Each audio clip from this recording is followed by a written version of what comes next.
Möhtərəm müsəlman qardaşlarım, Allah-u Teala'nın bizlərə bəxş etmiş olduğu ən üstün və ən dəyərli neymət iman neymətidir. Bizlər iman etdikdən sonra üzərimizə Allah Subhanahu Teala'nın qoymuş olduğu məsuliyyətlər vardır. Öncəliklə Allah'a və axirət gününə iman edən bir insan iki kəlmənin haqqını mütləq şəkildə verməlidir. La ilahə illallah, Muhammedur Rasulullah. Bu, dinin əsası olan tövhidin təməlidir. Bu olmadıktan sonra, bundan sonrası gəlmir, qardaşlar. Biz, İslam dininin 5 şərt üzrə qurulduğuna iman etmişik. İman əsaslarının da hansılar olduğunu, 6 iman əsasının nələr olduğunu bilib iman gətirmişik. İman gətirməyin sadəcə dil ilə deməkdən ibarət olmadığını bizə əmr edən Allah Subhanahu Teala'nın mükəmməl bir dinin daşıyırıq, ha qardaşlar. Sadəcə dildə deyil. O iman etdiklərimiz, yəni dilimizlə dediklərimiz bizim əməllərimizə yansımalıdır. Göstərməliyik biz onu. Bilirsiniz nəyə bənzəyir? Məşhur sələfin ilk alimlərindən birisi olan İmam Azam Əbu Hanifəyə gəlib sual verirlər ki, namaz qılan haqqında hökm nədir? Salahı tərk etmək, bu barədə suallar verirlər. Təkfir məsələsində. İmam çox gözəl bir cavab verib deyir ki, bəli, salahı deyir, tərk edən dindən çıxmır. Amma unutmayın ki, salahı kimlər qılmır? Diqqət edin, qardaş. İnsanların dini mövzulardakı hökmlərə yanaşma tərzi başqa olur. Biz isə tamam başqa yanaşırıq. Niyə dəyişdik biz? Nədir bizim sıxıntımız? Bax, bugün istəyirəm ki, hamımızın 5 vaxt salahda və ona bağlı olan nəvafil, bayram, hətta bəzi fiqh alimlərin cənazə salahında belə əmr etdiyi bir surə var. Kitabı açan surə, Fatihə surəsi. Nə qədər dərindən oxumuşuq o surəni. O qədər bunu əzbər oxuyuruq ki, hər gün təkrar. Halbuki, o kitabın əvvəli niyə qoyulub o surə, qardaşlar? İlk enən ayə, unutmayın. İqra bismi rabbikəl-ləzi xalaq. Yaradan Rəbbin adı ilə oxu ayəsidir, amma kitabı açan Fatihə surəsidir. Yaxşı, heç düşündürmü ki, nə üçün?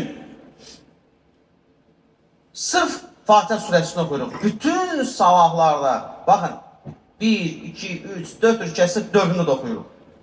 Niyə başqa surəni oxumuruq? İslam alimləri deyir ki, bu surə kitabı açan surə olmaqla bərabər dinin əsas əhkamını içində daşıyan bir surədir. 2 dənə kəlmə var, baxın içində.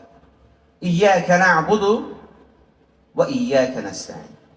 Tövhidin La ilahə illallah Muhammed Rasulullah deyə bizim tərif etdiyimiz tövhidin əsaslarından biridir.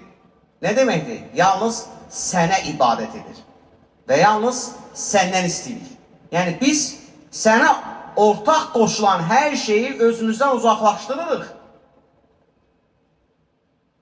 Biz bu surə ilə yaşayırıq, qardaşlar.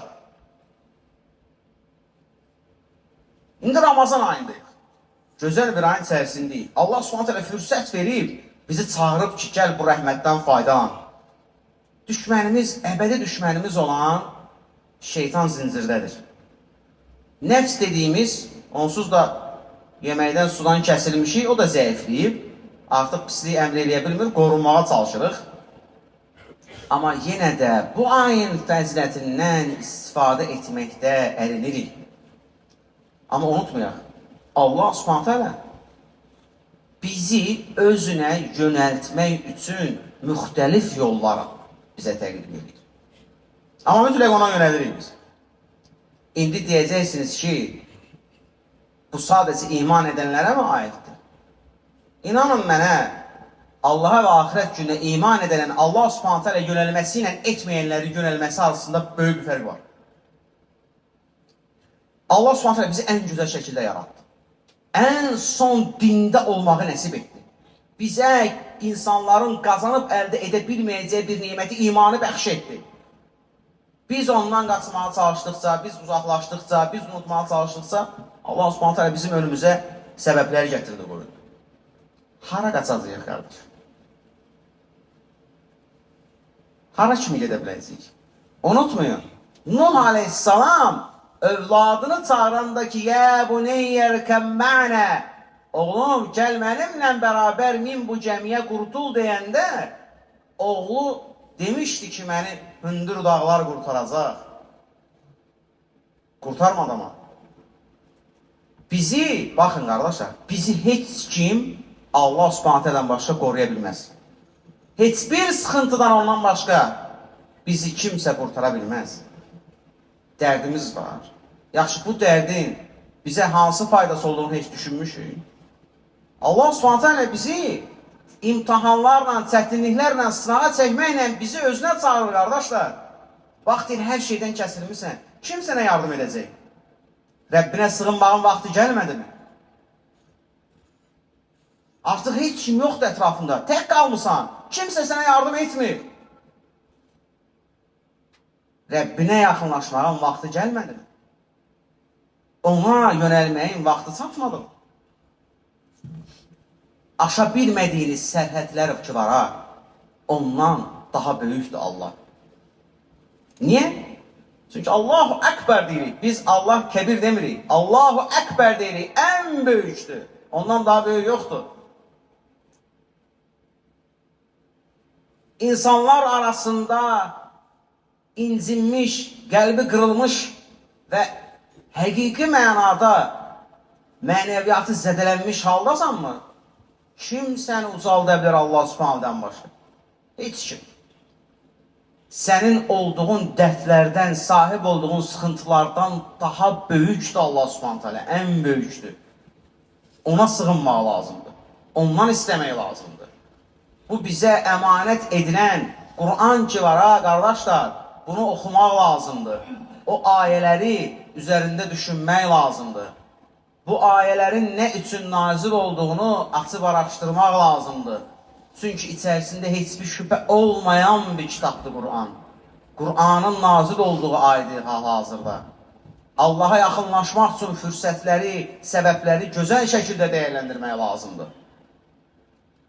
Amma biz nə qədər, bax açıq danışaq, biz nə qədər Allah Subhanahu taala'nın huzuruna durarkən o 2 və ya 4 rükətli sabahda oxuduğumuz Fatihə surəsi ki var ki, hər bütün rükətlərdə oxuyuruq. Biz o Fatihə surəsinin kəlmələrində və sözlərində əməllərimizlə tutuşturanda nə qədər səmimiyik? Bu çox çətin məsələdir. Bu bizim vacib aşması lazım olan məsələmizdir. Niyə? Çünki insanlar nankordur, qardaşlar. Sən ona dəfələrlə yaxşılıq eləyərsən, amma bir dəfə pislik eləsən, üz döndürəcəksən. Allah Subhanahu taala isə belə şey yoxdur. Allah rəhimlidir, mərhəmətlidir, bağışlayandır, yardım edəndir, darda qoymayandır Allah Subhanahu taala. Onun üçün bizim qəlbimizdən dilimizə axsın İyyəkə na'budu və İyyəkə nəstəin kəlməsi. Onda Allah Subhanahu taala içində olduğumuz bütün çətinliklərdən bizi qurtaracaq. Onun vədi haqdır. O kitabında dəfələrlə fərqli ayələrdə bizə vədinin haqq olduğunu bəyan edib. Müxtəlif ayələrdə bizə onun bir kəlməsi ilə hər şeyin olacağını açıq-aşkar bizə bəyan edib, qardaşlar. Bu fürsətdir. Ramazan bir fürsətdir ki, biz daha çox Quran-ı Kərimlə vaxt keçirək. Biz daha çox Allah Subhanahu taala'nın ayələrini oxuyaq. Daha çox Allaha yaxınlaşaq. Çünki əzəli və əbədi düşmənimiz hal-hazırda sahur və iftar arasında zəncirdədir. Bol-bol ibadət, bol-bol itaət, bol-bol dua etmək üçün bizim önümüzdə gözəl fürsətlər var. Bunu dəyərləndirmək lazımdır. Və unutmayaq ki, vallahi deyirəm qardaşlar, kim bu dünyada nəyə can atırsa, Allah Subhanahu taala can atdığı şey ona nəsib edir. Biz də xeyrət çalışaq, və bu ayın fəzilətini, bərəkətini birlikdə qazanaq.